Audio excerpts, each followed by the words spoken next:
بسم اللہ الرحمن الرحیم سبحان الذی اسری بعبدہ لیلا من المسجد الحرام الی المسجد الاقصی الذی بارکنا حولہ لنریہ من آیاتنا انہ هو السمیع البصیر۔ شروع کرتا ہوں اللہ کے نام سے جو بڑا مہربان نہایت رحم کرنے والا ہے۔ یہ سورہ سورۃ بنی اسرائیل ہے۔ اسرائیل حضرت یعقوب علیہ السلام کا نام ہے، اور کیا ہے، ان کا لقب ہے۔ اس کے معنی آتے ہیں کہ ایک اللہ کے ماننے والے۔ اسرائیل کے معنی ایک اللہ کے ماننے والے کو یا اسرائیل بولتے ہیں۔ تو یہ یعقوب علیہ السلام کا لقب تھا۔ ان سے جو اولاد وجود میں آئی، حضرت یوسف علیہ السلام کے جو اور 11 بیٹے تھے، ان کو بنی اسرائیل کہا جاتا۔ ان کی جو شرارتیں، ضلالتیں، گمراہیاں جو انہوں نے اپنے پیغمبروں کے ساتھ جو شرارتیں کی، اس کا انجام آگے سمجھایا اس صورت میں۔ اور پھر اللہ تعالیٰ کو دھمکی دی، اگر تم نے ایسا ہی دوبارہ شرارت کی تو تمہارے ساتھ ویسا ہی انجام دوبارہ ہوگا۔ تو اس مناسبت سے اللہ نے سورہ کا نام سورہ بنی اسرائیل رکھا۔ اور اس سورہ میں اللہ تعالیٰ نے خاص طور سے اس کی ابتدائی پہلی آیت اور دوسری آیت میں اللہ تعالیٰ نے حضور صلی اللہ علیہ وسلم اور حضرت موسیٰ علیہ السلام کا ذکر فرمایا۔ اور حضرت حضور صلی اللہ علیہ وسلم اور موسیٰ علیہ السلام کا ذکر عام طور پر کیا ہے، ایک ساتھ آتا ہے، اور دونوں کا کتابوں کا مضمون بھی ایک ہے۔ جیسے قرآن جو کہتا ہے وہی تورات بھی کہتی ہے، تورات جو کہتی ہے وہ قرآن وہ کہتا ہے۔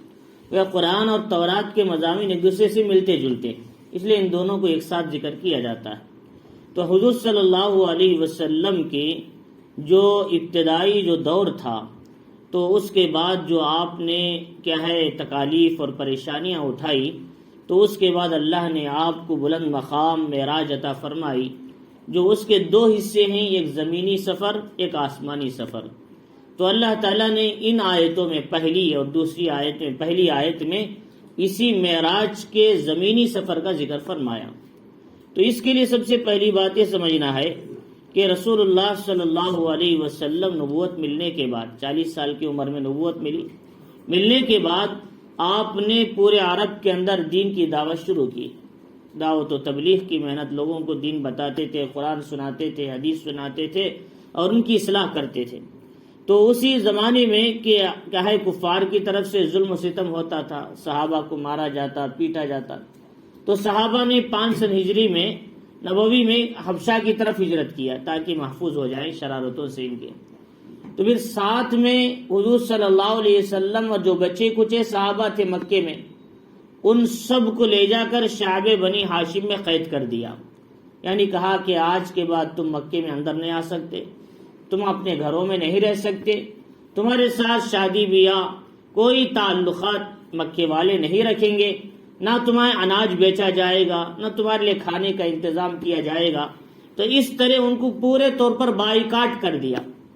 یہ 3 سال کا عرصہ تھا، 3 سال مستقل، کیا ہے 7 کے بعد 8 9 10، 3 سال مسلسل کنٹینیو یہ لوگ حضور صلی اللہ علیہ وسلم کے جو جہاں پیدا ہوئے شعب بنی ہاشم کی گھاٹی جو وادی تھی، اس کے اندر انہوں نے 3 سال مشقت کے گزارے، صحابہ اکرام 3 سال مسلسل۔ اور اس مشقت میں حضور صلی اللہ علیہ وسلم کے چچا ابو طالب بھی تھے، اگرچہ کہ ایمان نہیں لائے تھے لیکن حضور کا ساتھ دے رہے تھے۔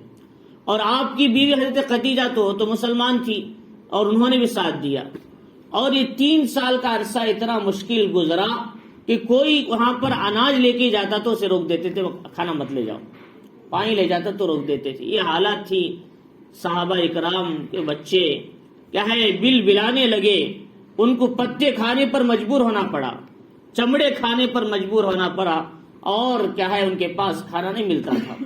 یہاں تک کہ برسات، سردی، گرمی، ٹھنڈ، ان سب کو برداشت کیا، اور کیا ہے 3 سال مشقت کے گزرے۔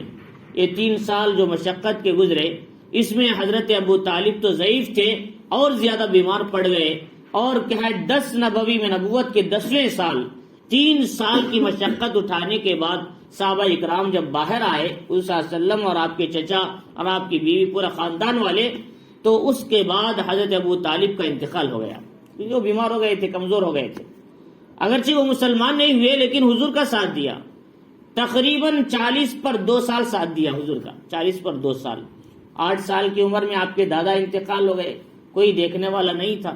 چاچا ابو طالب نے آپ کو لیا، پرورش کیا، بڑے کیا. اور اس کے بعد کیا ہے 50 سال کی عمر، 50 سال 10 نبوی کو 50 سال حضور کے ہو چکے تھے. تو اس وقت تک بھی حضور صلی اللہ علیہ وسلم کے ساتھ دے رہے تھے ابو طالب. 50 میں ان کا انتقال، یعنی حضور کے 50 سال عمر، حضرت ابو طالب کی 10 نبوی میں انتقال ہو گیا. اور اسی سال چند مہینوں کے بعد آپ کی بیوی حضرت خدیجہ کا بھی انتقال ہو گیا. وہ بھی بڑی عمر کی تھی. جب شادی ہوئی تھی 25 سال کی عمر میں، جبھی آپ 40 سال کی تھی. اس کے بعد 25 سال گزرے تو گویا کہ 65-75 سال ان کی عمر ہو گئی. تو گویا وہ بھی انتقال کر گئی. تو حضور صلی اللہ علیہ وسلم کو ان دونوں کے انتقال سے بڑا رنج گزرا، کیونکہ عام الحزن کہا اسے، یہ رنجیدگی کا سال، غمگینی کا سال. یعنی 2 بڑے بڑے سہارے آپ کے ہاتھ سے چلے گئے. ایک تو بیوی چلے گئی، ایک تو حضور کے چچا چلے گئے، دین کا ساتھ دینے والے. تو اس وقت میں کافروں کو اور موقع ملا حضور صلی اللہ علیہ وسلم کو ستانے کا. اور حضور صلی اللہ علیہ وسلم جا کر بازار میں دعوت دے رہے ہیں، کوئی آپ کے چہرے پر تھوک رہا ہے، نعوذ باللہ، کپڑے پر کیا ہے کیچڑ ڈال رہا ہے، اور کیا ہے کانٹے بچھا رہا ہے، اور اس طریقے کی آپ کو تکلیف پہنچایا جا رہا ہے. فرمایا کوئی گالی دے رہا ہے. یہ حضور صلی اللہ علیہ وسلم اتنی مشقتیں اٹھا رہے. اور آخر میں کیا ہوا، حضور نے دیکھا عرب والے میری بات ماننے کو تیار نہیں. طائف کی طرف گئے. طائف کی طرف گئے تو وہاں کے لوگوں نے برا سلوک کیا. تو حضور صلی اللہ علیہ وسلم وہاں سے واپس آئے تو اللہ تعالیٰ نے دیکھا حضور صلی اللہ علیہ وسلم انتہائی رنجیدہ غمگینی کی حالت میں آپ زندگی گزار رہے ہیں. ایک تو آپ کے رشتے دار چلے گئے، چاچا چلے گئے، بیوی چلے گئی، اور عرب والے ماننے کے لیے تیار نہیں. افسوس کے ساتھ، غمگینی کے ساتھ آپ زندگی گزار رہے تھے. تو اللہ کے راستے میں کہے ساری مصیبتیں، ساری ذلتیں آپ نے اٹھایا، برداشت کیا، اور اس کے سارے منازل جب طے ہوئے تو اللہ تعالیٰ نے آپ کو تسلی دینے کے لیے، اطمینان پہنچانے کے لیے، آپ کی کیا ہے پریشانی کو ختم کرنے کے لیے محمد الرسول اللہ صلی اللہ علیہ وسلم کو کہا اللہ کے نبی اتنا غمگین مت ہو جائیے، اور آپ کو آئندہ بھی دعوت کا کام کرنا ہے، امت کو ہدایت کی طرف بلانا ہے. ابھی سے آپ کمزور پڑ گئے تو کیسے، لہٰذا آپ ذرا ریلیف لیجئے، ذرا اطمینان لیجئے، اس کے لیے آپ آسمانوں کا سفر کیجئے. محمد الرسول اللہ صلی اللہ علیہ وسلم کو اس پس منظر میں معراج کا سفر کرایا گیا. ہاں نماز کا دینا تو اللہ کا شرعی مسئلہ تھا، اللہ کی طرف سے قانونی مسئلہ تھا. اللہ زمین پہ بھی حکم بھیج سکتے تھے، لیکن مقصد حضور کو آسمانوں پہ بلانے کا یہ کہ آپ انتہائی مشقتیں برداشت کر چکے ہیں میرے راستے میں. اس کا نتیجہ یہ ہے اللہ آپ کو بلند مقام اتنا دے گا کہ اتنا اوپر تک پہنچائے گا، فرشتے بھی وہاں تک جا نہیں سکتے. یہ اللہ تعالیٰ نے مقام صلی اللہ علیہ وسلم کو دیا. چنانچہ محمد الرسول اللہ صلی اللہ علیہ وسلم کا معراج کا سفر کیا ہے اسی رجب کے مہینے میں 27 تاریخ کو کیا ہے اکثر حضرات کے قول کے مطابق حضور صلی اللہ علیہ وسلم کو معراج کا سفر کرایا گیا. اور حضور صلی اللہ علیہ وسلم کو حضرت عائشہ کے صدیقہ خدیجہ رضی اللہ عنہ وفات کے بعد 10 نبوی میں 11 نبوی سے پہلے بیچ میں کیا ہے طائف کے سفر کے بعد حضور صلی اللہ علیہ وسلم کو آسمانوں کا سفر کرایا گیا، معراج کا سفر. لہذا محمد الرسول اللہ صلی اللہ علیہ وسلم رات میں ام ہانی رضی اللہ تعالیٰ عنہ کے گھر میں سو رہے تھے عشاء کی نماز کے بعد. دو فرشتے آئے، حضرت جبرائیل، حضرت میکائیل، دونوں آئے. حضور صلی اللہ علیہ وسلم کو لے کر حتیم میں لے گئے. حتیم جو ہے کعبۃ اللہ کا طواف کرتے اس سائڈ میں چھوٹی دیوار نظر آتی کونے میں، حتیم ہے وہ. فرمایا کہ وہاں تک لے گئے. وہاں آپ کو کیا ہے آپ وہاں پر بھی تھوڑی دیر اونگنے لگے، سونے لگے. پھر تو اللہ کے نبی کو جگایا گیا. پھر آپ کو زمزم کے کنویں کے پاس لا کر آپ کے سینے کو کیا ہے چاک کیا گیا، اور اندر سے کیا ہے علم و حکمت کو بھرا گیا. زمزم کے پانی سے دھو کر اس کے بعد حضور صلی اللہ علیہ وسلم کے سینے کو لیول کر دیا، اور آپ کے سامنے براق لایا گیا. محمد الرسول اللہ صلی اللہ علیہ وسلم فرماتے ہیں وہ گدھے سے چھوٹا تھا، خچر سے چھوٹا تھا، گدھے سے کچھ بڑا تھا. وہ سوار کیا ہے صلی اللہ علیہ وسلم کے سامنے لا کر کھڑا کر دیا گیا. قرآن مجید میں کیا ہے اللہ رب العزت نے اس کا کیا ہے اجماع تفصیلاً ذکر فرمایا ایک ہی آیت کے اندر، اور اس کے دو حصے ہیں. ایک حضور مکے سے لے کر بیت المقدس تک گئے، اسے اسراء کہتے ہیں. پھر بیت المقدس سے آسمانوں پہ گئے، اس کا نام معراج ہے. اور یہاں زمینی سفر کا ذکر ہے اور آسمانی سفر کا ذکر اللہ نے سورۃ النجم میں کیا ہے، وہاں الگ سے کیا۔ تو اللہ رب العزت نے یہ جو اونچا مقام، یہ آسمانوں پر جانا رات کے تھوڑے سے حصے میں، بیت المقدس کا سفر کرنا، جبکہ تاجرین قافلے والے ہے سوداگر بیت المقدس کو مکے سے جانے کے لیے 40 دن لگاتے تھے، 40 دن۔ اتنا لمبا سفر رات کے تھوڑے سے حصے میں ہونا، یہ عادت کے خلاف بات ہے، یہ معجزات میں سے ہے، انسان کی سوچ سے باہر ہے کہ پھر اس کے بعد آسمانوں پہ جانا، جبکہ ایک آسمان سے دوسرے آسمان کے بیچ میں 500 سال کی مسافت ہے، گویا کہ 7 آسمان تک 6500 سال کی مسافت، اتنا لمبا طے کرنا، یہ سب معجزات میں سے ہے، عقل کے خلاف بات ہے۔ تو انسان سوچتا ہے یہ کیسے ہو سکتا ہے، یہ کیسے ہو سکتا ہے؟ لہذا اب اس بارے میں بات سمجھنا ہے کہ تمام صحابہ اکرام کا اتفاق ہے، محمد الرسول اللہ صلی اللہ علیہ وسلم نے اپنے جسم، اپنے روح کے ساتھ آپ نے آسمانوں کا سفر کیا تھا، لیکن حضرت ابن عباس، حضرت معاویہ، حضرت عائشہ رضی اللہ عنہ کہتے ہیں حضور صلی اللہ علیہ وسلم نے خواب میں کیا تھا، اصلی جسم کے ساتھ نہیں۔ لیکن ان کی بات کا اعتبار نہیں کیا جائے گا، کیونکہ یہ اس زمانے میں بچے تھے چھوٹے، کیونکہ اس صلی اللہ علیہ وسلم جس زمانے میں 10 نبوی میں، حضرت عائشہ تو اس وقت 6 سال کی تھی، 5 سال کی، ان کو اس سلسلے میں کیا پتا۔ حضرت ابن عباس بھی تو اس زمانے میں بچے تھے، ابھی وہ تو مدینہ جانے کے بعد پیدا ہوئے اور اس سے پہلے بچے تھے۔ ایسے ہی حضرت امیر معاویہ ابھی اسلام بھی نہیں لائے تھے اور ان کے بارے میں تفصیلاً واقعہ کیسے پتا چلے گا۔ لہذا اس کے علاوہ 25 بڑے بڑے صحابہ ہیں جن سے اتفاق ہے محمد الرسول اللہ صلی اللہ علیہ وسلم نے یہ سفر اپنے جسم اور روح کے ساتھ کیا تھا۔ ہاں، خواب میں کئی مرتبہ ہوا، 40 سے زائد مرتبہ حضور نے جنت و جہنم کا سیر کیا تھا خواب میں، لیکن یہ جسمانی تھا۔ اسی لیے کیا ہے صحابہ اکرام کا اس پر اتفاق ہوا، اور یہ بات کہ آسمانوں پہ جانا اسی کیا ہے انسان کے سوچ سے باہر معلوم ہوتی ہے، تو اللہ تعالیٰ نے اس کو سمجھانے کے لیے سبحان کا لفظ لا کر شروع کیا اس آیت کو، اس واقعے کو۔ سبحان کا لفظ لانے میں اس بات کی طرف اشارہ ہے کہ انسان سوچ سکتا ہے رات کے تھوڑے سے حصے میں آسمانوں کا اتنا لمبا سفر کیسے ہو سکتا ہے۔ اللہ کہتے ہیں لے جانے والی ذات میں ہوں، میں اسباب کے محتاج نہیں ہوں کہ رات کے کیا ہے ایک آدھے گھنٹے میں کیا ہے 1 منٹ میں بھی میں کام کرا سکتا ہوں۔ لہٰذا انسان اپنی عقل سے نہ سوچے، میری قدرت سے سوچے گا تو سمجھ میں آئے گا یہ کرانے والی ذات اللہ کی ہے، لہٰذا اس میں شک کرنے کی کوئی گنجائش نہیں ہے۔ قرآن کہتا ہے اسی جہاں ایسا مسئلہ آتا ہے وہاں قرآن اپنے لفظ کو لفظ سبحان سے شروع کرتا ہے۔ اللہ کی ذات تمام اسباب سے پاک ہے، اللہ کے اس واقعے کے کرانے میں کسی انسان کو کوئی شک نہیں ہونا چاہیے۔ اللہ سمجھا رہی ہے سبحان الذی، پاک ہے وہ ذات تمام اسباب سے، اسباب کے اللہ محتاج نہیں، اللہ بغیر اسبابی کی بغیر الذی اسری بعبدہ، جس نے اپنے بندے محمد الرسول اللہ صلی اللہ علیہ وسلم کو راتوں رات لے کر گئے۔ اللہ تعالیٰ لے کر گئے، اللہ نے بلایا۔ ایک ہوتا ہے انسان خود جانا، اللہ نے نبی کو بلایا ہے، انویٹیشن کیا، دعوت دیا، اس کے بعد محمد الرسول اللہ صلی اللہ علیہ وسلم آسمانوں کا سفر کر رہے ہیں، معراج کا سفر کر رہے ہیں۔ اور اسرار کے معنی جو آتے ہیں رات میں چلنے کے آتے ہیں، رات میں چلنے کو اسرا یسری اسران کہتے ہیں۔ لہٰذا حضرت موسیٰ علیہ السلام نے بنی اسرائیل کو مصر سے لے کر گئے تھے، وہ بھی رات میں تھا۔ قرآن کیا کہتا ہے فَأَسْرِ بِعِبَادِي، میرے بندوں کو لے کر چلے جاؤ راتوں رات۔ اللہ نے کہا تھا موسیٰ علیہ السلام کو 5,80,000 کا مجمع لے کر موسیٰ علیہ السلام بنی مصر خالی کر کے جب آگے جانے لگے، سامنے سمندر تھا، پیچھے فرعون کا لشکر تھا۔ انہوں نے کہا اے اللہ اس وقت موسیٰ ہم پھنس چکے ہیں، مدد کا راستہ عطا فرما۔ اللہ سے مانگا، اللہ نے کہا کہ لاٹھی مارو سمندر پہ، تمہاری قوم کے لیے 12 راستے کھلیں گے۔ پھر سمندر میں راستے کھلے، موسیٰ علیہ السلام آگے پار کر گئے، فرعون آیا، اللہ نے پانی کو ملا کر اسے غرق کر دیا۔ تو میرے حال تو وہاں جو موسیٰ علیہ السلام جو لے کر گئے تھے کہ وہ کیا ہے روحیں نہیں ہے، عبد کا لفظ آیا وہاں پر، وہ جسمیں روحانی اور جسمانی دونوں جسموں کے ساتھ وہ ساری پوری بنی اسرائیل گئی تھی، تو رات کے وقت میں گئے تھے۔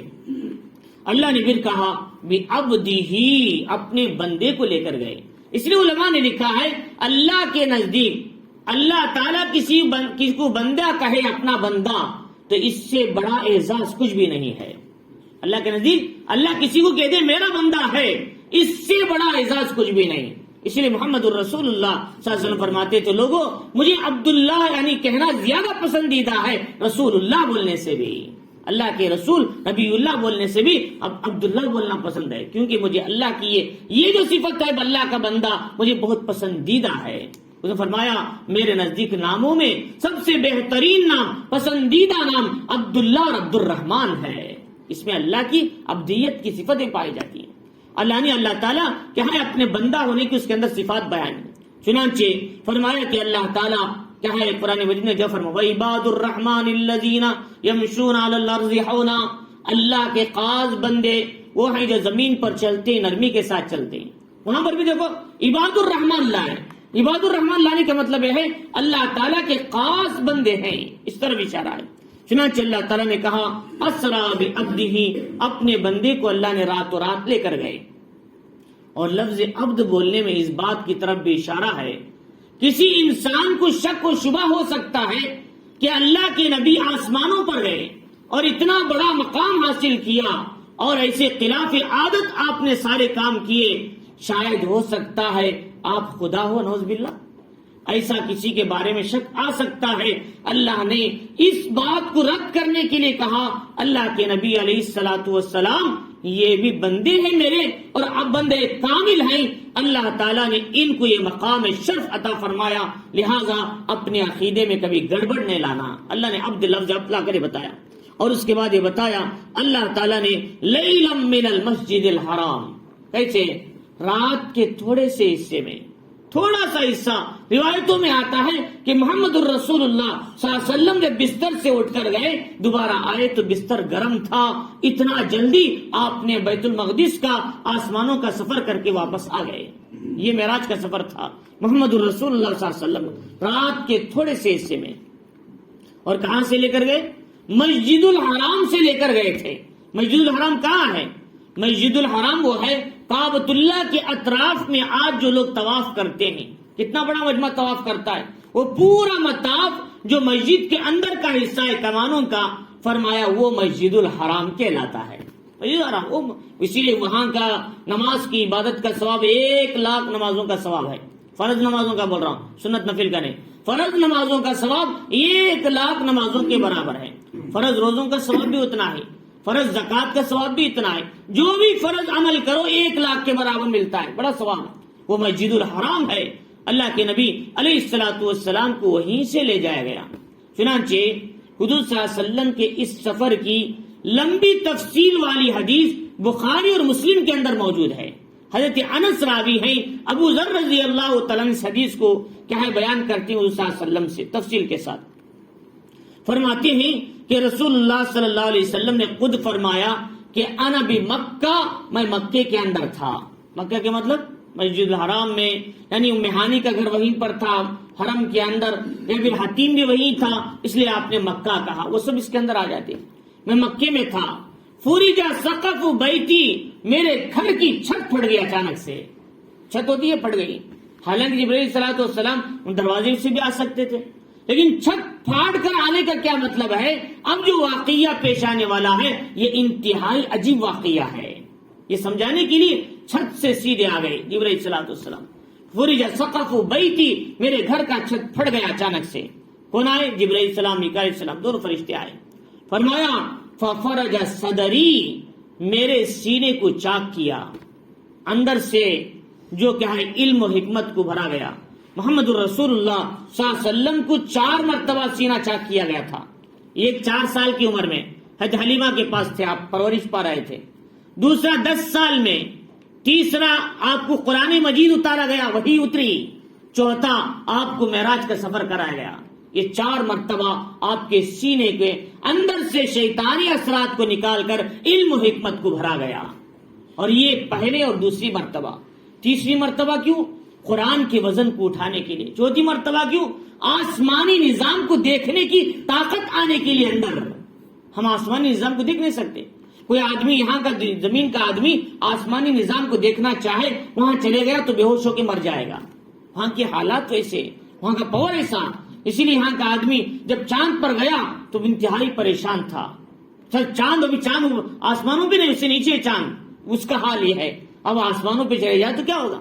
تو محمد الرسول اللہ صلی اللہ علیہ وسلم کو عالم ملکوت کی چیزیں دیکھنے کی صلاحیت کے لیے اللہ نے آپ کے سینے کے اندر علم و حکمت کو بھرا تھا. تو فرماتی ہیں کہ ثم غسلہ بماء زمزم، میرے سینے کو زمزم کے پانی سے دھویا، زمزم کے پانی سے. اسے علماء نے لکھا کہ زمزم کا پانی آب کوثر کے پانی سے بھی زیادہ افضل ہے، آب کوثر سے بھی. اگر آب کوثر افضل ہوتا تو فرشتے وہ لے کر آتے، نہیں لائے. زمزم کے پانی سے آپ کے سینے کو دھویا، محمد رسول اللہ صلی اللہ علیہ وسلم کے سینے کو زمزم کے پانی سے دھویا. اور فرمایا اس کے بعد ثم جاء بتستم ممتلئ حکمتا و ایمانا، کہ ایک سونے کا تش لائے تھے، اس میں علم و حکمت بھرا ہوا تھا. کہا اللہ کی بڑائی، اللہ کے علم اور حکمت اس کے اندر تھا. فافرغها فی صدری، فرماتی میرے سینے میں ڈال دیا. ثم ادبخا، میرے سے ہاتھ پھیرا تو میرا سینہ صاف ہو چکا تھا. اللہ کے نبی علیہ الصلوۃ والسلام کو وہاں سے یہ سب کاروائی کر کے لے کر گئے. فرماتے ہیں پھر براق پر سوار کیا گیا، پھر آگے چلے. محمد الرسول اللہ صلی اللہ علیہ وسلم کو مسجد الحرام سے آگے جانے کے بعد ایک کھجوروں کا زمین نظر آئی، کھجور تھے وہاں پر پورے.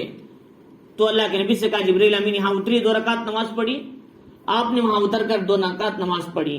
پوچھا یہ جگہ کون سی ہے؟ فرمایا یہ یثرب ہے، آئندہ آپ کو ہجرت کر کے یہاں آنا ہے، ہجرت کرنا آپ کو آئندہ. اللہ کے نبی علیہ السلام پہلے سے بتایا گیا. اور پھر آگے چلے، فرمایا یہاں 2 رکعت نماز پڑھی. اترے تو دیکھا یہ جگہ تھی وادی سینا، تور، کوہ تور کے پاس. اللہ کا یہ کون سی جگہ ہے؟ فرمایا یہ وہ جگہ ہے اللہ نے موسیٰ علیہ السلام سے جلتی ہوئی جھاڑی میں کلام کیا تھا، یہ وہاں مقدس وادی ہے. اور تیسرا پھر آگے گئے، فرمایا یہاں اتریے، 2 رکعت نماز پڑھیے. فرمایا یہ کون سی جگہ؟ یہ مدین ہے، یہ حضرت شعیب علیہ السلام کی جگہ ہے. یہ مدین بھی بڑا اونچا بابرکت جگہ تھی مدین کی. پھر آگے گئے 2 رکعت، فرمایا یہاں اتریے، 2 رکعت نماز پڑھیے. اترے تو پوچھا یہ کون سی جگہ؟ یہ بیت الحم ہے، عیسیٰ علیہ السلام یہاں پیدا ہوئے، اسی پہاڑی کے اوپر پیدا ہوئے. اس زمانے ٹیلا تھا، ٹیلے کے نیچے وادی میں آپ کی ماں حضرت مریم بیٹھی تھی، وہیں پر آپ کی پیدائش ہوئی. اور آج وہ بہت متبرک جگہ ہے ان لوگوں کے، عیسائیوں یہودیوں کے لیے. چنانچہ یہ 4 مقامات کرنے کے بعد محمد الرسول اللہ صلی اللہ علیہ وسلم آگے گزرے تو وہاں پر ایک خوشبو نظر آئی. یہ خوشبو کیا ہے؟ فرمایا فرعون کی باندھی مشاطہ جو اللہ کا نام لینے پر اس کو، اس کے بچے کو جلتی ہوئی دیگ میں ڈال کر ختم کر دیا گیا، اس کی ہڈیاں یہاں دفن ہیں، اللہ اس کی قبر سے خوشبو دے رہے ہیں اللہ کے راستے میں قربانی دینے کی وجہ سے. فرمایا یہ مشاطہ کی قبر کی خوشبو ہے. فرماتے ہیں کہ اس صلی اللہ علیہ وسلم آگے گئے، یہ بڑھیا ایک بوڑھے نظر آئے، ایک بڑھیا نظر آئی. اس نے ایسے کہا اپنی طرف بلایا، جبریل امین کا اس کی طرف مت دیکھو. آگے گئے اور ایک بوڑھے آدمی نظر آئے، فرمایا ان کی طرف بھی مت دیکھو، آگے چلو. آگے گئے تو کچھ لوگ سفید لباس میں 4 آدمی کھڑے ہوئے تھے، 3-4 آدمی. انہوں نے کہا السلام علیک یا رسول اللہ، تم پر سلام ہو اللہ کے رسول علیہ السلام. حضور نے فرمایا ان کا جواب دو. کون ہے یہ؟ حضرت ابراہیم، حضرت موسیٰ، حضرت عیسیٰ ہیں. یہ بڑے پیغمبر، اولو العزم پیغمبر ہیں. اللہ کے نبی علیہ الصلوۃ والسلام پھر آسمانوں گئے. یہاں سے جانے کے بعد بیت المقدس پہنچے. تو بیت المقدس پہنچنے سے پہلے سارا واقعہ تفصیل کے ساتھ موجود ہے. محمد الرسول زمینی سفر کا واقعہ، کیونکہ یہاں زمینی سفر کی بات آ رہی. تو محمد الرسول اللہ صلی اللہ علیہ وسلم سے نے کہا کہ حضرت جبریل امین سے یہاں یہ بوڑھی نظر آئی، کون ہے معلوم؟ فرمایا یہ دنیا ہے، دنیا. ابھی جتنی بوڑھی ہو چکی ہے اس کی عمر کتنی باقی ہے اتنا ہی دنیا کی عمر باقی ہے. ایک بوڑھا آدمی 60 سال کا ہو جائے اس کے بعد کتنی عمر باقی ہو؟ زیادہ سے زیادہ 20 سال. اتنی عمر دنیا کی بھی باقی ہے. حالانکہ انسان دنیا کو جوان سمجھ رہا ہے جبکہ دنیا بوڑھی ہوتی جا رہی ہے. اور انسان بھی سمجھ رہا ہے اس جوان دنیا کے ساتھ میں بھی جوان ہو رہا ہوں، جبکہ وہ بھی بوڑھا ہوتے جا رہا ہے، خبر کے قریب جا رہا ہے. فرمایا اسی لیے فرمایا اللہ کے نبی علیہ الصلوۃ والسلام نے کہ دنیا بوڑھی ہوتی جا رہی، اس کی عمر ختم ہو چکی ہے، لہذا تم اس کے پیچھے دوڑنا چھوڑ دو، آخرت کی تیاری کرو. اور فرمایا اس کے بعد آگے جو بوڑھے آدمی کھڑے تھے وہ کون؟ فرمایا یہ شیطان ہے، تمہیں گمراہ کرنا چاہتا تھا. محمد الرسول اللہ صلی اللہ علیہ وسلم وہاں سے بیت المقدس جانے کے بعد آپ نے اپنے گھوڑا یعنی جو سواری تھی براق، اس کو رسی سے باندھ دیا ایک جگہ حلقے سے، بیت المقدس میں ایک جگہ. اور وہ جگہ جہاں انبیاء علیہ السلام بھی اپنے گھوڑے باندھتے تھے. یربط التی کما تربط به الانبیاء، حدیث میں آتا ہے. چنانچہ اللہ کے نبی علیہ السلام نے وہ گھوڑے کو کیوں باندھا، وہ سواری کو، براق کو؟ کیا بھاگ جاتا تھا؟ کیونکہ دنیا دار الاسباب ہے، پہلے اسباب اختیار کرو پھر اللہ پر بھروسہ کرو. ایسا نہیں کہ دروازہ کھلا رکھے میرے گھر میں کون چوری نہیں کرے گا تو صبح تک خالی ہو چکا ہوگا. فرمایا اسباب پہلے اختیار کرو لیکن بھروسہ اللہ پر کرو، اسباب پر نہیں. دروازہ ٹوٹ سکتا ہے لیکن اللہ تعالیٰ وہ ذات ہے جو دروازے کو ٹوٹنے سے بچاتی ہے، اللہ کی ذات ہے. فرمایا بھروسہ اللہ پر. جبرائیل عیسیٰ علیہ السلام قیامت کے قریب کیا ہے، دمشق آج جامعہ امویہ ہے جو ملک شام کی مسجد ہے، پرسوں یہ آزاد ہوئی، 50 سال کے بعد پہلی بار تباہ نماز ہوئی اس کے اندر. پرسوں آزاد ہوا. بشار الاسد بول کے ظالم بادشاہ تھا، وہاں پر حاکم تھا، وہ شیعی تھا. دراصل کیا ہے، اس نے بڑا ظلم کر رکھا تھا مسلمانوں پر، دین پر چلنے والوں پر، اور ایک جیل ایسی بنائی تھی، وہاں سخت سے سخت سزائیں دیتا تھا. فرمایا اللہ نے اسے چھڑا کر محض دین پر چلنے والوں نے کیا ہے ملک شام کو قبضہ کر لیا. اور آج جامعہ امویہ میں کیا ہے، وہاں پر نماز ہو رہی ہے، قرآن اور حدیث کا درس ہو رہا ہے. اس کی مشرقی مینارہ، یہ مغربی مینارہ ہے، مشرقی مینارہ، یہاں کونے میں عیسیٰ علیہ السلام اتریں گے قیامت کے قریب.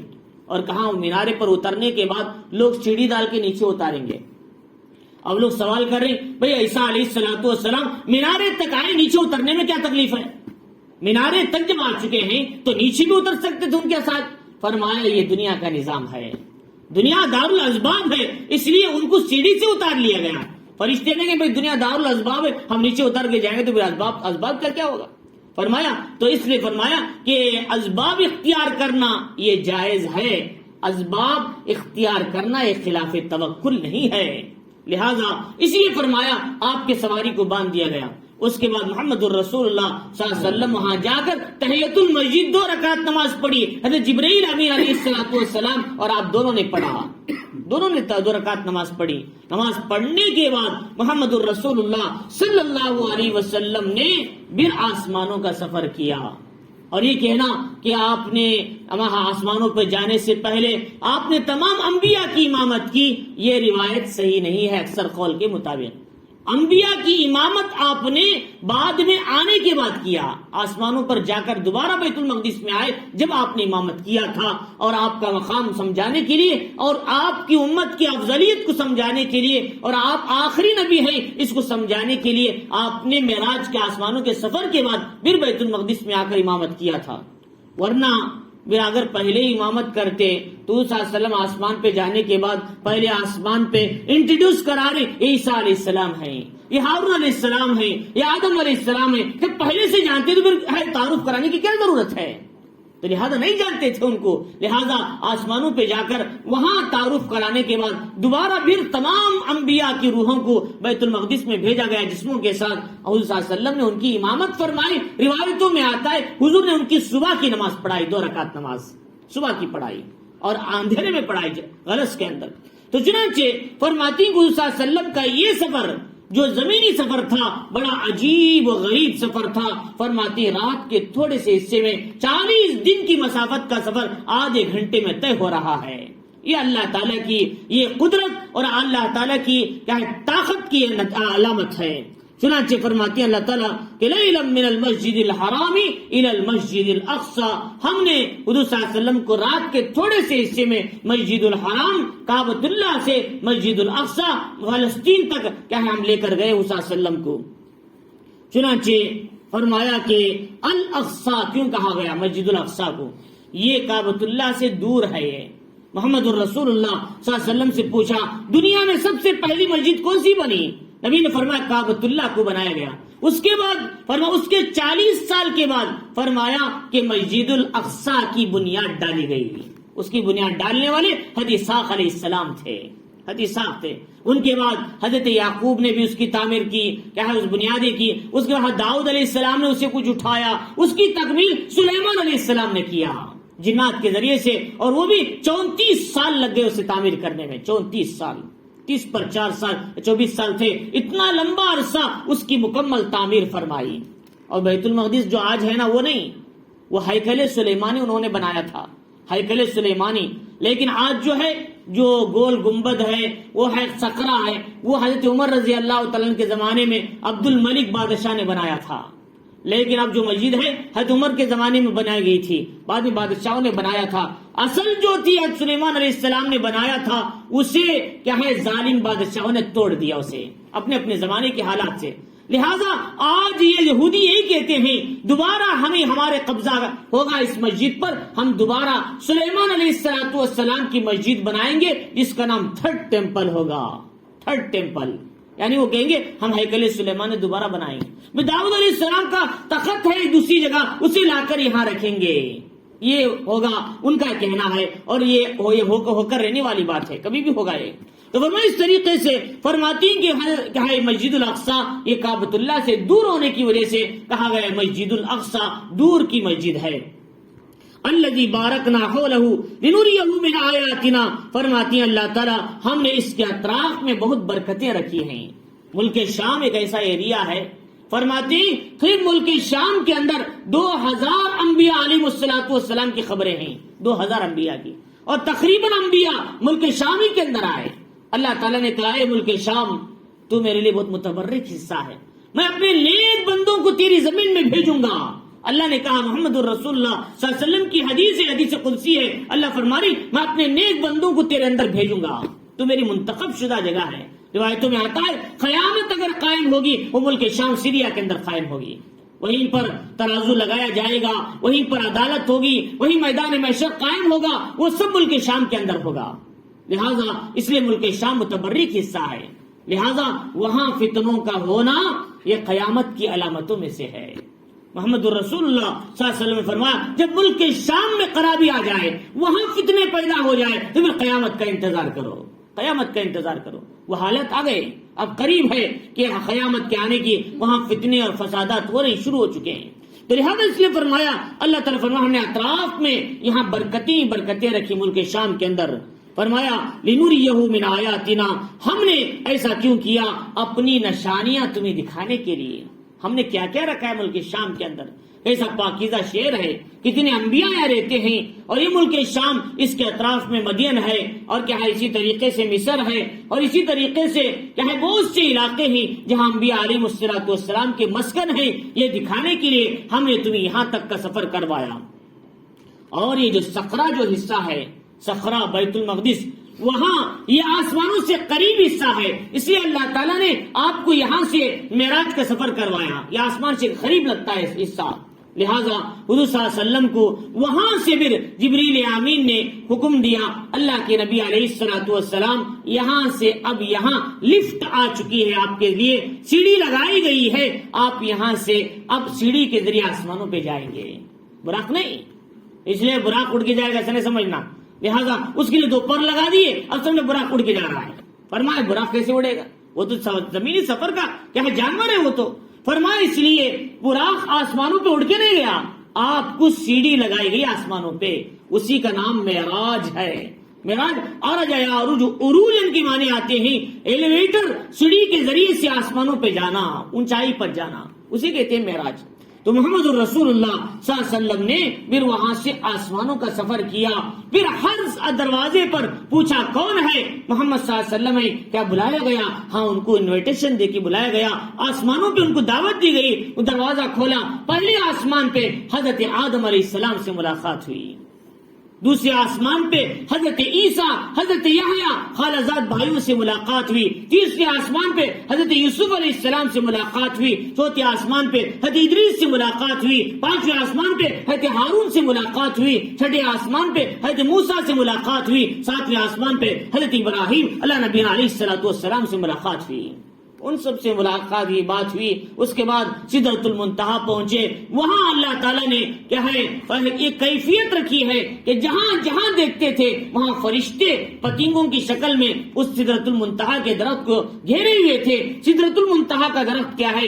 بیری کا درخت ہے، یہ وہ جگہ ہے جہاں سے بندوں کے اعمال جا کر وہاں رک جاتے ہیں، وہاں سے اللہ تعالیٰ کے یہاں پہنچا دیے جاتے ہیں، آسمان سے آنے والے احکام وہاں اتر جاتے ہیں، وہاں سے فرشتے لے کر آتے ہیں، گویا کہ پوسٹ آفس ہے سدرۃ المنتہا، احکام اترنے کی پوسٹ آفس ہے، اور اسی سے لگ کر کیا ہے جنت الماوا ہے، یہاں پہنچنے کے بعد جبرائیل علیہ السلام نے کہا اللہ کے نبی اب میں اس سے آگے نہیں جا سکتا، آپ آگے جائیے۔ آپ کو مخملی مسند لایا گیا، بڑی کرسی جو مخمل کی لگی ہوئی تھی، محمد الرسول اللہ صلی اللہ علیہ وسلم نے آگے گئے اس پر تو دیکھا قلموں کے لکھنے کی آواز آ رہی ہے۔ پوچھا کیا لکھ رہے ہیں؟ یہاں بندوں کی تقدیریں لکھی جا رہی ہیں، بندوں کی تقدیریں نوٹ کی جا رہی ہیں، اس سال سے آئندہ سال کیا کرنا ہے۔ اب یہ سوال ہوگا کہ بندوں کی تقدیر تو پہلے لکھا جا چکی ہے 50,000 سال پہلے، اب کیا کر رہی؟ فرمایا جو 50,000 سال پہلے لکھی ہوئی ہے اسے نکال کے اس سال کا جو مضمون ہے وہ تو اتار رہے اسے۔ بھائی 50 سال پہلے تو لکھ دی گئی ہر انسان کی 50-60 سال، لیکن اس سال میں کیا کرنا ہے وہ نکال کے اس میں اتارا جا رہا ہے، پھر اس کو زمین پر پہنچا دیا جائے گا۔ تو لہٰذا اس طرح کیا ہے بندوں کی تقدیر لکھی جا رہی تھی۔ شریف الاقلام محمد الرسول اللہ صلی اللہ علیہ وسلم اس سے آگے گئے تو اللہ تعالیٰ نے محمد رسول اللہ صلی اللہ علیہ وسلم سے ملاقات کی اور قریب سے آپ کو دیکھا اور بات ہوئی، کلام اللہ کا ہے، کلام ہوا۔ اس کے بعد صلی اللہ علیہ وسلم سے کہا گیا اللہ کے نبی تمہیں 3 تحفے دیتے ہیں کہ سورہ بقرہ کا آخری حصہ بڑا بابرکت حصہ ہے، اس کو جو آدمی رات کو پڑھ کر سوتا ہے صبح تک فرشتے اس کی حفاظت کرتے ہیں، اور فرمایا اپنے مردوں پر بھی اس کو پڑھا کرو، اللہ عذاب جہنم سے ان کی حفاظت فرماتے ہیں۔ فرمایا اس کے سورہ بقرہ کا ابتدائی حصہ قبر سر کے پاس، آخری حصہ آمن الرسول کا پیر کے پاس پڑھنا یہ سنت ہے، صحابہ اکرام پڑھتے تھے۔ اور فرمایا کہ دوسرا کہ 5 نمازیں دی گئی تمہاری امت کو، 50 نمازیں کم کرتے کرتے آخری میں 5 نمازیں رہ گئی، 5 نمازیں پڑھیں گے 50 نمازوں کا ثواب ملے گا روزانہ۔ کتنا اچھا ہے، ہم 5 پڑھیں گے 10 کے 50 کے برابر، ایک نیکی کرو تو 10 کے برابر مل رہا ہے۔ اور فرمایا تیسرا کہ جو بندہ بھی اللہ کے ساتھ شرک نہیں کرتا، اللہ کو مشکل کشا سمجھتا ہے، حاجت روا سمجھتا ہے، اللہ کے سوا کسی کو اولاد دینے والا، ضرورتیں بنانے والا، بگڑی بنانے والا نہیں سمجھتا، ہر ایسے بندے کی اللہ ضرور مغفرت کر کے اسے جنت میں بھیجیں گے۔ یہ 3 انعامات دیے اللہ نے معراج میں، 3 انعامات، ایک نماز، ایک سورہ بقرہ کی آخری آیتیں، اور تیسرا جو بندہ شرک نہیں کرتا اللہ اسے جنت میں ضرور بھیجیں گے۔ یہ 3 تحفے محمد الرسول اللہ صلی اللہ علیہ وسلم کو خاص طور سے دیے گئے۔ لہذا ہم اب نماز کو ہم اپنی زندگی میں کتنا لائے، اس صلی اللہ علیہ وسلم جو تحفہ لے کر آئے اس کو ہم نے کتنا اس پہ عمل کیا۔ قرآن کہتا ہے انہ السمیع البصیر، اللہ تعالیٰ کی ذات سننے والی اور دیکھنے والی ہے۔ یہ پوری تفصیلی واقعہ اس کا ابتدائی جو زمینی سفر ہے قرآن نے بیان کیا، اور اس کا آسمانی سفر ہے پوری حدیثوں کے اندر موجود ہے۔ تقریباً 2 صفحے کی لمبی طویل حدیثیں ہیں بخاری مسلم میں، اور اس کا مجملاً ذکر اللہ نے سورہ بقرہ نے سورہ نجم میں کیا۔ عند سدرۃ المنتہی عندہا جنۃ الماویٰ اذ یغشی السدرۃ ما یغشی ما زاغ البصر وما طغی لقد رأى من آیات ربہ الکبریٰ۔ یہاں اللہ نے آسمانوں کا ذکر کیا۔ تو میرے حال میں اس لیے بتا رہا ہوں، کوئی آپ سے پوچھے بھائی زمین کا سفر تو قرآن میں ہے، آسمانوں کا سفر نہیں ہے، تو معلوم ہونا چاہیے ان کو بتانا ہے آسمان کا سفر اللہ نے سورہ نجم میں ذکر فرمایا۔ اس لیے حضور صلی اللہ علیہ وسلم کے اس معراج کے سفر کو کوئی انکار کرے گا تو قرآن کا انکار کرنے کی وجہ سے وہ کافر کہلائے گا۔ فرمایا معراج کا سفر انکار نہیں کر سکتے۔ تو لہذا تو ان آیتوں کے اندر اللہ رب العزت نے ہی بتایا کہ تم کیا ہے اللہ کے نبی علیہ الصلوۃ والسلام کے یہ جو مقام دیا ہے، جو تحفے لے کر آئے اس پہ کیا ہے عمل کیا کرو۔ دوسری بات یہ بتائی اللہ تعالیٰ نے موسیٰ علیہ الصلوۃ والسلام کے قوم کو ذکر کرتے ہوئے جیسے ہم نے موسیٰ علیہ السلام کو معراج کا سفر دے کر مقام بلند عطا کیا، ایسے تمہارے نبی بنی اسرائیل کے نبی موسیٰ علیہ الصلوۃ والسلام کو ہم نے کلام کر کے ان کو کتاب تورات دے کر ان کا بھی بلند مقام عطا کیا تھا۔ وآتینا موسیٰ الکتاب، ہم نے موسیٰ علیہ السلام کی جو قوم ہے ان کو کتاب تورات دی، ہم نے اسے ہدایت کا مرکز بنایا، کسے تورات کو ہدایت کا مرکز بنایا لبنی اسرائیل، کس کے لیے؟ بنی اسرائیل کے لیے۔ لیکن قرآن پوری انسانیت کے لیے ہدایت ہے، لیکن تورات کس کے لیے تھی؟ بنی اسرائیل کے لیے تھی۔ انجیل کس کے لیے تھی؟ یہ کیا ہے بنی اسرائیل کے لیے تھی، عیسیٰ علیہ السلام کے ماننے والوں کے لیے۔ لیکن قرآن کا جب ذکر آتا ہے اللہ کہتے ہیں قرآن پوری انسانیت کے لیے ہدایت ہے، کسی خطے کے لیے نہیں، کسی قوم کے لیے نہیں، کسی قبیلے کے لیے نہیں، کسی امت کے لیے نہیں، بلکہ ایک کلام قیامت تک آنے والی انسانیت کے لیے ہدایت ہے۔ اور اس سے پہلے والے جتنے لوگ ہیں جب تک اس پر ایمان نہیں لاتے وہ حقیقت میں جنت میں نہیں جا سکتے۔ چاہے وہ یہودی ہو، چاہے وہ نصرانی ہو، چاہے موسیٰ علیہ السلام کے ماننے والے ہو، چاہے عیسیٰ علیہ السلام کے ماننے والے ہو، ان کو اس زمانے کے نبی پر بھی ایمان لانا، آخری نبی پر بھی ایمان لانا ضروری ہے، اس کتاب پر بھی ایمان لانا ضروری ہے، اس کے بغیر جنت تک نہیں پہنچ سکتے۔ یہ فرمایا اللہ تتخذوا من دونی وکیلا، تم میرے سوا کسی اور کو کارساز نہ بناؤ۔ اے بنی اسرائیل کے لوگوں کہ تم میرے سوا کسی اور کو خدا نہ بناؤ، بلکہ اس کتاب پہ چلو اور اپنے نبی کی بات مان کر کیا ہے توحید پر ہر نبی نے اس کی دعوت دی، اس کو اپنی زندگی کا حصہ بناؤ۔ اور فرمایا کہ تم شکر گزاری کی زندگی گزارو، ناشکری کی نہیں۔ فرمایا شکر گزاری کی زندگی کس لیے؟ اس لیے کہ اللہ تعالیٰ نے کیا ہے خطاب کر کے کہا ذریۃ من حملنا مع نوح، اے ان لوگوں کی قوم جن کے باپ دادا کو ہم نے کیا ہے نوح علیہ السلام کے ساتھ کشتی میں سوار کرا تھا۔ نوح علیہ السلام کے جو کیا ہے بعد جو بیٹے آئے حام سام یافز، ان سے تو نسل انسانی چلی، ان کی اولاد میں بنی اسرائیل آئی، تو بنی اسرائیل سے کہا جا رہا ہے تمہارے باپ دادا کو ہم نے نوح علیہ السلام کے ساتھ کشتی میں سوار کرایا، اس احسان کو جانو، اگر تمہارے باپ دادا کو زمین میں غرق کر دیتے تو تم کہاں سے دنیا میں وجود میں آتے؟ ہم نے ان کو بچا کر تم کو دنیا میں لایا۔ اور پھر کیا ہے تمہارے باپ داداؤں میں نوح علیہ السلام جو ہمارے خاص بندے تھے وہ شکر گزار بندے تھے، لہذا تم بھی شکر گزاری کرنے والے بنو۔ اب اپنے باپ داداؤں کی طرح اپنے بزرگوں کی طرح تمہارے اندر بھی شکر گزاری یاد آئے۔ علماء مفسرین نے لکھا کہ حضرت نوح علیہ السلام کے بارے میں قرآن کہتا ہے انہ کان عبدا شکورا، وہ بڑے شکر گزار بندے تھے۔ کیوں؟ اذا اکلا حمد اللہ، جب وہ کھانا کھاتے تو اللہ کی بڑائی کرتے تھے۔ اذا لبسا حمد اللہ، کپڑے پہنتے تو بھی اللہ کی بڑائی کرتے تھے۔ اذا شرب حمد اللہ یحسن اللہ، فرمایا جب وہ کہا پانی پیتے تو اللہ کی بڑائی کرتے تھے۔ فرمایا ہر حال میں اللہ کی بڑائی کرتے تھے، اللہ کو یاد کرتے تھے۔ ان کی یہ ادا اللہ کو اتنا پسند آئی، اللہ نے کہا یہ میرے بڑے شکر گزار بندوں میں سے ہیں۔ لہٰذا اگر ہم بھی اللہ کے شکر گزار بندے بننا ہے تو کیا کرنا؟ حضور صلی اللہ علیہ وسلم کی ایک ایک سنتوں کو، دعاؤں کو یاد کر کے اپنی زندگی میں لانا۔ کھانے کی دعا، سونے کی دعا، سو کر اٹھنے کی دعا، بیت الخلا جانے کی دعا، باہر آنے کی دعا، ہر چیز کے لیے اللہ کے نبی نے ایک دعا سکھائی، الحمدللہ الذی آفانی مما ابتلاک بہ، الحمدللہ الذی اذهب عني الاذى وآفانی، الحمدللہ الذی اطعمنا وسقانا وجعلنا من المسلمین۔ ہر بات کے شروع میں اللہ کے نبی نے یہ لفظ کو لایا الحمدللہ۔ کھانا ہضم ہوا یہ بھی الحمدللہ، کھانا کھائے یہ بھی الحمدللہ، اور یہ سب پر کہا الحمدللہ آ کر سمجھایا کہ اگر تم ان دعاؤں کا اہتمام کرو تو تم بھی شکر گزار بندے بن جاؤ۔ لہٰذا ہم میں سے ہماری زندگی اگر کامیاب ہونا ہے تو ہم اپنی زندگی کو سنت پہ لانے کی پہلی فکر کریں اور عملی شکل میں لانے کی عادت بنا لیں، اور آج سے طے کریں کہ ہم کیا ہے وہ دعاؤں کو یاد کر کے عملی شکل میں ہر وقت وہ دعا ضرور پڑھا کریں گے۔ اور پڑھنے کے لیے کیا کرنا؟ تھوڑا سا وقت نکالنا ہے، روز ایک ایک دعا یاد کر لو، روز ایک ایک دعا یاد کر لو، انشاءاللہ مہینے میں 30 دعائیں یاد ہو جائیں گی، 30 سنت زندگی میں آ گئی۔ اور جو دعا یاد کرے اس کو یاد کر کے نہیں چھوڑنے دینا، اس کو عملی شکل میں لانا۔ اب کھانے کی دعا یاد کرے، کھانے کے لیے بیٹھی، کھانا کھانے کے بعد وہ دعا پڑھیں، وہ دعا پڑھیں الحمدللہ الذی اطعمنا وسقانا وجعلنا، بیت الخلا جا رہے وہ دعا یاد کرے اللہم انی اعوذ بک من الخبث والخبائث، پھر وہ دعا پڑھیں۔ ہم بیت الخلا میں جاتے بائیں پیر رکھ کر دعا پڑھ کے اندر جائیں، باہر آ رہی اذهب عني الاذى وعافانی، کہ اللہ مجھے میری جو تکلیف ہے اسے دور کیا، مجھے عافیت دیا۔